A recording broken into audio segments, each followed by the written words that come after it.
পঞ্চায়েত ইলেকশনের কেসের আজকে জানুয়ারির 10 তারিখে হিয়ারিং হওয়ার কথা ছিল গুয়াহাটি হাইকোর্টে, কিন্তু হইল না। হাইকোর্টের এই হিয়ারিংয়ের সময় নাই, অনেক কেস পড়ে আছে। পঞ্চায়েত ইলেকশনটা অত ইম্পর্টেন্ট না, পঞ্চায়েত ছাড়াও দেশ চলে, ডিআরডিএ কাজ করে।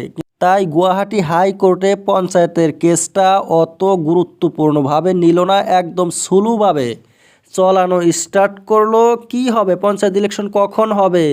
হিমন্ত বিশ্ব শর্মা যে ডিলিমিটেশন করেছিল সেটা যদি বাতিল না করে তাহলে পঞ্চায়েত ইলেকশনের ডেটটা একদম অনিশ্চিত। আগে হাইকোর্টে পঞ্চায়েত ইলেকশনের নোটিফিকেশন জারি করতে নিষেধ করেছে হিমন্ত বিশ্ব শর্মার সরকারকে। কি ডিলিমিটেশন করেছে? এক জেডপিসিতে ভোট হয়েছে 80,000, আরেকটায় 10,000। এমনভাবে হয়, জনসংখ্যা হিসাব করে সমষ্টির সীমা নির্ধারণ করতে হবে। সমষ্টি পুনর্নির্ধারণ করাটা অত জরুরি ছিল না, তারপরেও যদি করেছে তো হিসাব মতে নিয়ম মতে তো করতে হবে। পাগলের মতো কাজ করলে তো আর হবে না। কিন্তু মুখ্যমন্ত্রী হিমন্ত বিশ্ব শর্মা ডিক্লেয়ার করে দিয়েছিল যে ফেব্রুয়ারিতে 2025-এ হবে পঞ্চায়েত ইলেকশন। হইতে পারে যদি মুখ্যমন্ত্রী সেই ডিলিমিটেশন যা করেছে পুনর্নির্ধারণ সীমার সেটা বাতিল করে, আগের যে হিসাব ছিল সেই হিসাবে যদি হয় ইলেকশন, কিন্তু সেটা বোধহয় করবে না। মুখ্যমন্ত্রীর তেমন কোনো লক্ষণ দেখা যাচ্ছে না।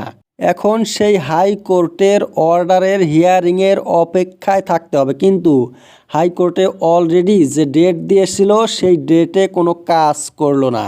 হাইকোর্টে অনেক ভিড় রয়েছে কেসের, সেই কেসের মধ্যে এই পঞ্চায়েতের কেসটা অত একটা গুরুত্বপূর্ণ না। কিন্তু আমাদের কাছে পঞ্চায়েত ইলেকশন হয়েছে সবচেয়ে বড় ইলেকশন, কারণ পঞ্চায়েত ইলেকশনে আমরা মেম্বার হব, প্রেসিডেন্ট হব, কাউন্সিলর হব, এমডিসি হব, আমাদের অনেক নাম হবে।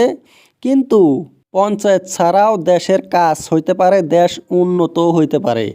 ডিআরডিএ গ্রামের যেগুলো রাস্তাঘাটের কাজ সেগুলো করতে পারে।